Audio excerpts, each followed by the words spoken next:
Joining us now, Democratic Congressman Adam Schiff from California, the ranking member of the House Intelligence Committee. Congressman, thank you for being on the show.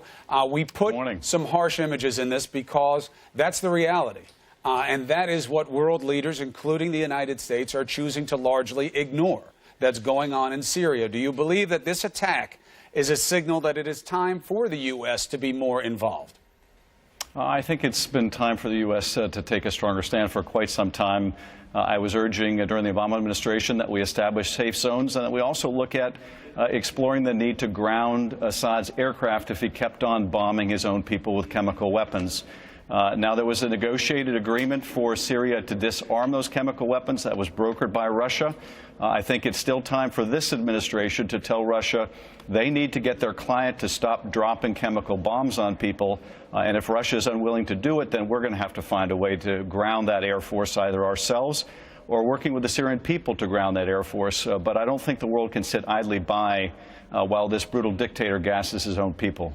The Kremlin just put out a statement that even though what just happened, they will continue to bomb in support of the Assad regime. And that is a good pivot to get us into the U.S. relationship with Russia and your investigation, which hopefully will be a window into some of the truth there. Joaquin Castro came out, Democrat, and said from what he's seen on your committee, he thinks people are going to go to jail. Do you agree with that? You know, I'm not speculating about where we end up at the conclusion of our investigation. I think we're still in the very early stages.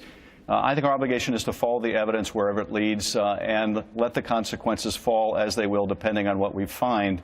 But we are still in the process of gathering documents. We are also agreeing to an initial round of witnesses that will come before our committee.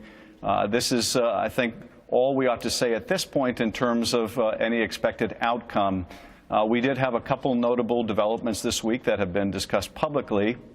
The first is the accusation against Susan Rice by the Breitbart crowd and by people here within this building, I think, that are tossing around slanderous accusations without evidence. That disturbs me a lot. I spent 2 years on the Benghazi Select Committee while they went after Susan Rice for no good reason, and that now seems to be resuming. The second development, of course, was the public report that yet another Trump person, this case Eric Prince, may have had yet another surreptitious meeting with the Russians. That obviously would be of deep concern to us if that took place, particularly if the timeline is correct and that meeting took place in the Seychelles in January. That would closely follow the secret conversation that Mike Flynn allegedly had with the Russian ambassador. So those are things that need to be looked into. I want to ask you about that, but to the point that Castro made, have you seen anything that you believe could even indicate a possibility of an indictment, let alone a conviction? You know, again, I don't want to talk about anything that we've obtained in closed session.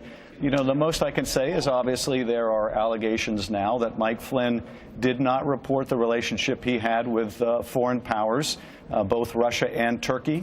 We are seeking his security clearance forms to determine whether they filled out accurately or whether they omitted material information when signed under oath. We know that his financial disclosures for the ethics purposes were not complete and neglected to include those information. We also know that, you know, reportedly he was dishonest about his conversation with the Russian ambassador.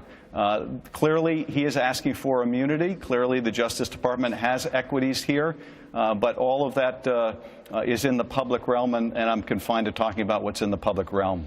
Also in the public realm, what's going on with Susan Rice, as you suggested? Should she come before the committee and testify? You know, we are doing what we ought to do in the ordinary course of events, and that is overseeing any issues regarding minimalization, any issues regarding the masking of names or unmasking of names that are incidentally collected. I can't comment on the content of any material or who may have masked or unmasked names. That's not something I can get into, but if there's anyone in the course of our appropriate oversight that should be brought before the committee, I welcome that opportunity. What I don't welcome, though, is trying to besmirch the reputation of someone who served the country very well.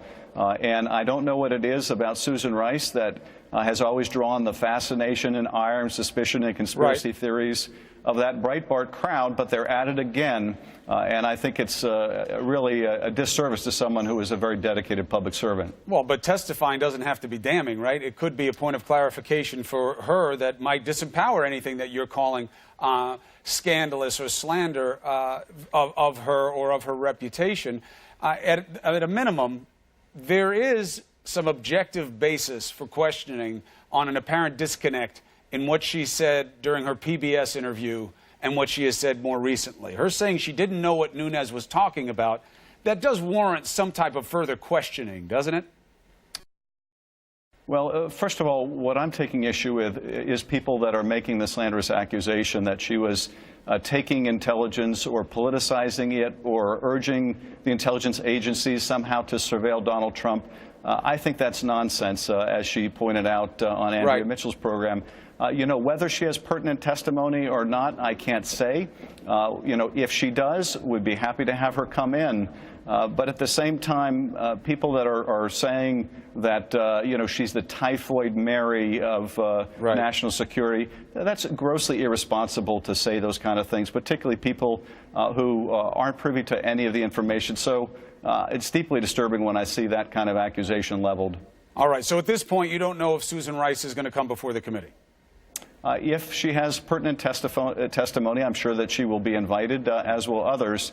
But again, I think that, you know, one point that we're trying to keep in mind, and that is the real focus of our investigation is on the Trump connections to Russia, the U.S. response to the Russian hacking, Russians' involvement not only in our own election, but in that of our European allies. And we are not going to lose focus on that, no matter how much cloud and dust is thrown in our way. We, as a matter of our ordinary oversight, look into issues of minimalization, but we are not going to let the White House or anyone else distract us from our core focus. Right. A unique challenge when the chairman of your committee was doing exactly that, by many indications. But, Congressman, can I make one other point on that subject? The White House clearly only wanted one person to see these documents, and that person was our chairman. It reluctantly had to allow myself to view it and the chair and ranking on Senate Intel. Now I want the full committees to be able to see that, and we're meeting resistance. If these documents are so damning or so vindicating of the president as he suggests, why are they opposing efforts to provide them to the full committee? I think that's a question worthy of the White House answering.